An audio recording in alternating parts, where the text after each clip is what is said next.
Bismillahirrahmanirrahim. Assalamualaikum warahmatullahi wabarakatuh. Alhamdulillah, apa kabarnya siswa-siswi yang soleh dan solehah? Semoga kita selalu diberi kesehatan dan dalam lindungan Allah Subhanahu wa Ta'ala. Amin. Kali ini kita akan belajar bersama dalam mata pelajaran Sejarah Kebudayaan Islam kelas 5, yaitu tentang kisah teladan sahabat Abu Bakar Ash-Shiddiq.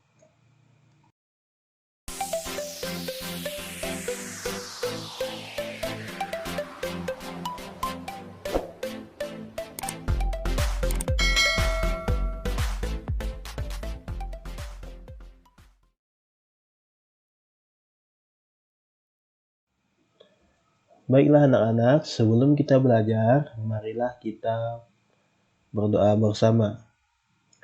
A'udzubillahi minasyaitonirrajim. Bismillahirrahmanirrahim.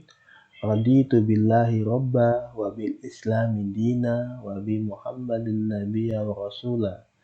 Rabbi zidni ilman warzuqni fahma. Rabbi shrah sadri wa yassir li amri wahlul 'uqdatam min lisani yafqahu qawli. Amin. Alhamdulillah,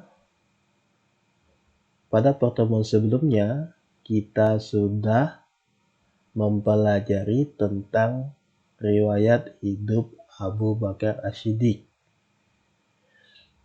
Ada yang masih ingat siapa nama lengkap Abu Bakar? Yuk. Atau ada yang ingat siapa nama Abu Bakar pada masa jahiliyah sebelum masuk Islam?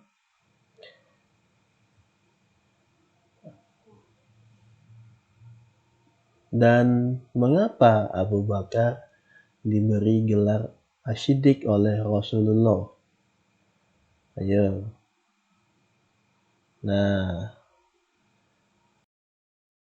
tujuan pembelajaran kali ini yang pertama adalah menemukan informasi penting kesalehan Abu Bakar Ash-Shiddiq sebagai khalifah. Kemudian menemukan makna tersirat kisah tersebut terkait dengan kehidupan sehari-hari dan mengamati sikap jujur yang ada di sekitar kita. Baiklah, kali ini kita akan mempelajari tentang bagaimana sahabat Abu Bakar diangkat menjadi khalifah.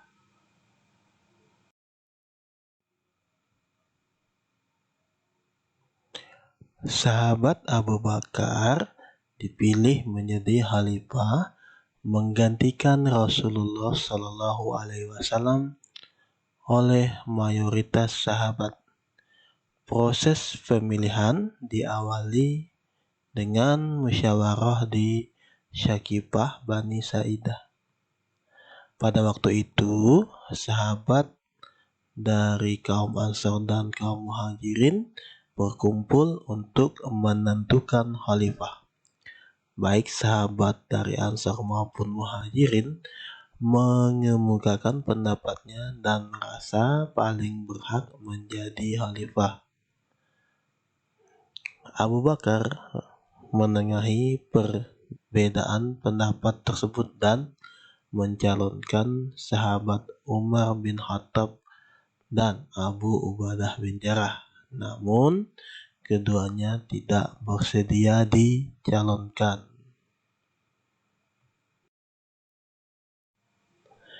Bashir bin Sa'ad dari kaum Ansar menjabat tangan Abu Bakar radhiyallahu anhu dan membaiatnya sebagai pemimpin.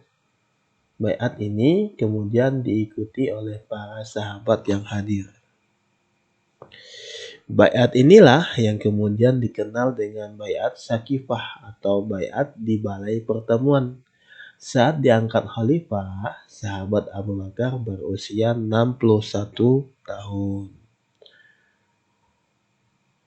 Keesokan harinya, sahabat Abu Bakar naik mimbar di Masjid Nabawi, dan kaum muslimin menyepakati kekhalifahan Abu Bakar radhiyallahu anhu. Mereka mempercayai Abu Bakar radhiyallahu anhu sebagai pemimpin sepeninggal Rasulullah Shallallahu Alaihi Wasallam. Beberapa keutamaan yang dimiliki oleh Abu Bakar sebagai khalifah, karena Abu Bakar adalah laki-laki yang paling dicintai oleh Rasulullah Shallallahu Alaihi Wasallam. Kemudian, Abu Bakar adalah salah satu sahabat yang dijamin masuk surga.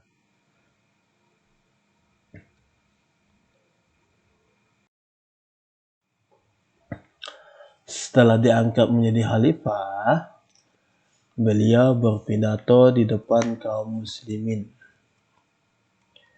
Isi pidato beliau yaitu, "Wahai manusia, saya telah diangkat untuk mengendalikan urusanmu. Maka jika aku menjalankan tugasku dengan baik, ikutilah aku. Tetapi jika aku berbuat salah, maka betulkanlah. Orang yang kamu pandang kuat, saya pandang lemah, sehingga aku dapat mengambil hak daripadanya. Sedangkan orang yang kamu pandang lemah, saya pandang kuat, sehingga saya dapat mengembalikan haknya kepadanya. Hendaklah kamu taat kepadaku selama aku taat kepada Allah dan Rasul-Nya. Tetapi bila mana aku tiada menaati Allah dan Rasul-Nya, maka kamu tidak perlu menaatiku."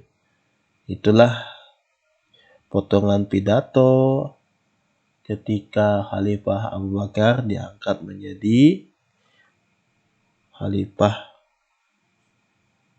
Terpilihnya Abu Bakar sebagai pengganti Rasulullah Shallallahu Alaihi Wasallam karena Abu Bakar merupakan sahabat yang paling dekat dengan Nabi Muhammad.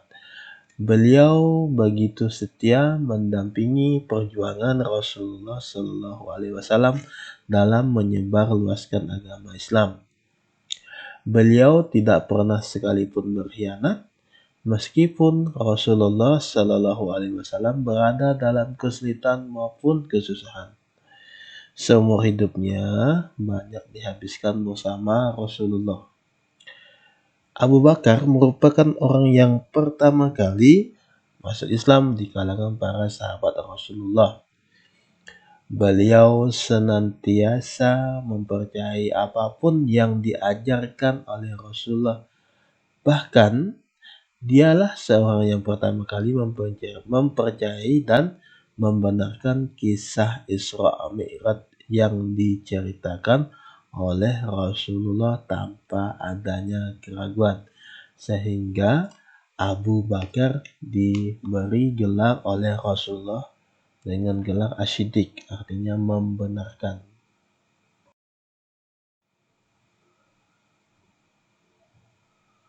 Sahabat Abu Bakar radhiyallahu anhu menjadi khalifah selama 2 tahun.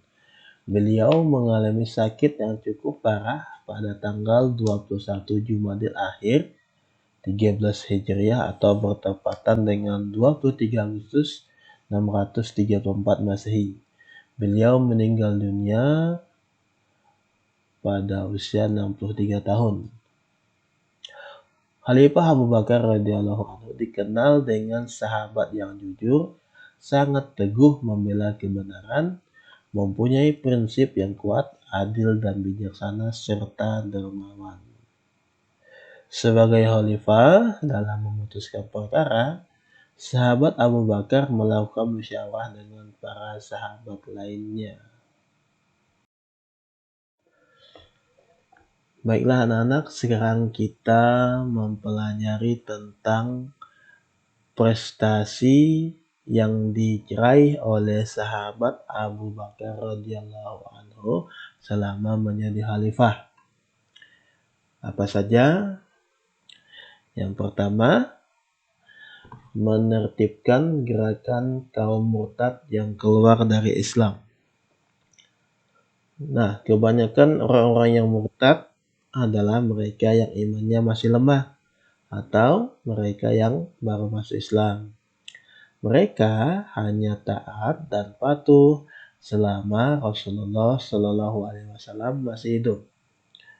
Sepeninggalan beliau, mereka banyak yang keluar dari Islam.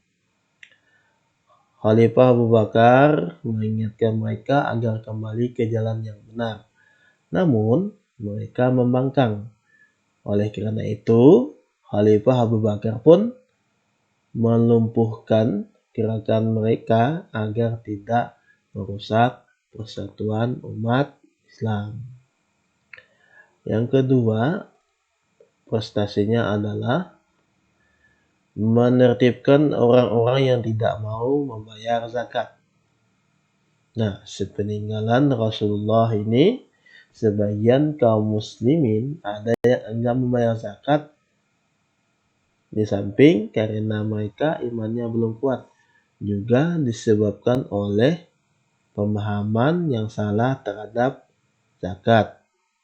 Mereka menganggap zakat sebagai pajak, sehingga ketika pemimpin agung yaitu Rasulullah Shallallahu Alaihi Wasallam wafat, mereka tidak mau membayar zakat.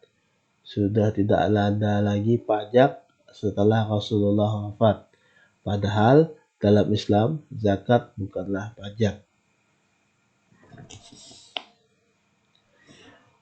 Kemudian Abu Bakar mengambil alih gerakan mereka sehingga umat Islam kembali ke ajaran yang benar. Yang ketiga yaitu menumpas gerakan nabi palsu. Nah, gerakan nabi palsu sebenarnya sudah muncul pada saat Rasulullah Shallallahu Alaihi Wasallam masih hidup. Gerakan ini semakin meningkat di masa Khalifah Abu Bakar. Tokoh nabi palsu diantaranya adalah Musailamah Al-Kadzab dari Bani Hanifah dari Yaman Al-Yamamah.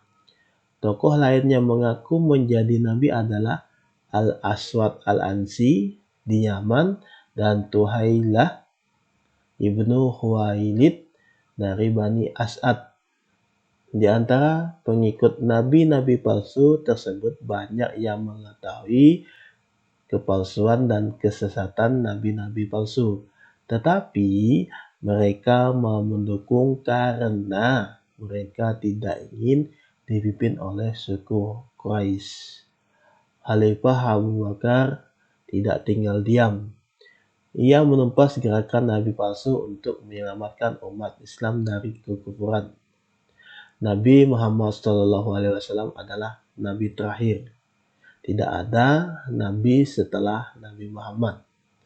Mengakui adanya nabi setelah Nabi Muhammad adalah kekufuran dan murtad. Prestasi selanjutnya adalah membukukan Al-Quran. Akibat peperangan menumpas kaum murtad, sebanyak 70 sahabat penghafal Al-Quran gugur. Hal ini mengkhawatirkan sahabat Umar bin Khattab bahwa Al-Quran kedepannya sulit untuk diajarkan karena para penghafal semakin sedikit. Untuk menjaga kemurnian Al-Quran, maka harus ditulis. Usulan ini akhirnya diterima oleh Khalifah Abu Bakar. Kemudian beliau menunjuk sahabat Zaid bin Sabit memimpin tim penulis Al-Quran. Hasil tulisan mushaf Al-Quran yang pertama ini kemudian disimpan oleh Hafsah, istri Rasulullah Shallallahu Alaihi Wasallam. Nah, prestasi selanjutnya adalah perluasan dan pengembangan wilayah Islam.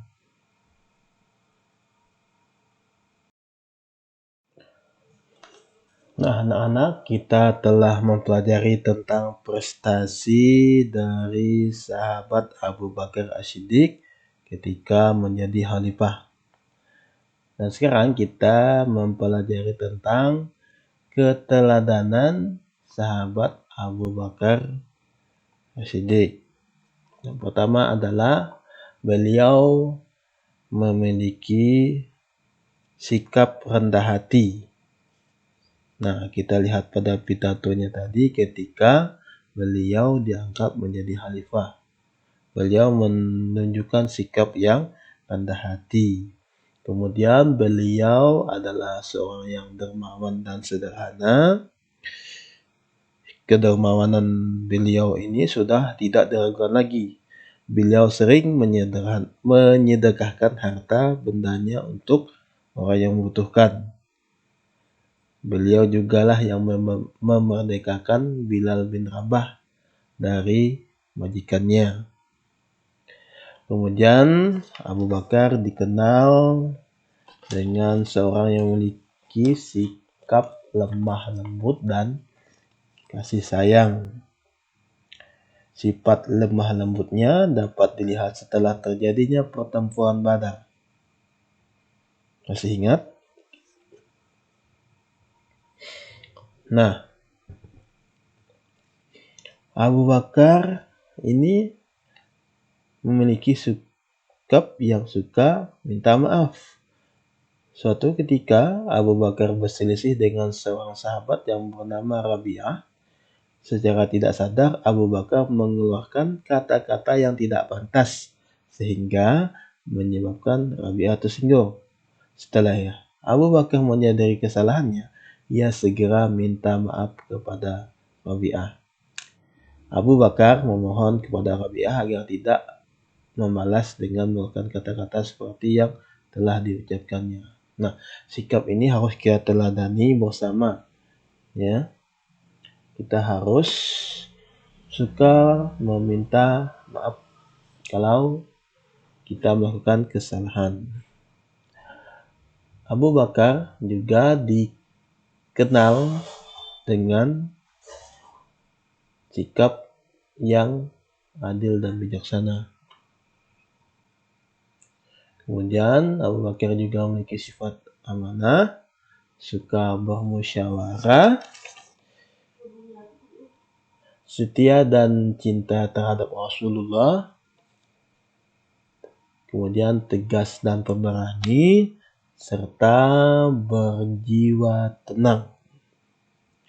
Nah, berjiwa tenang Rasulullah ketika Rasulullah SAW meninggal dunia, semua orang begitu sedih karena merasa kehilangan orang yang sangat dicintai.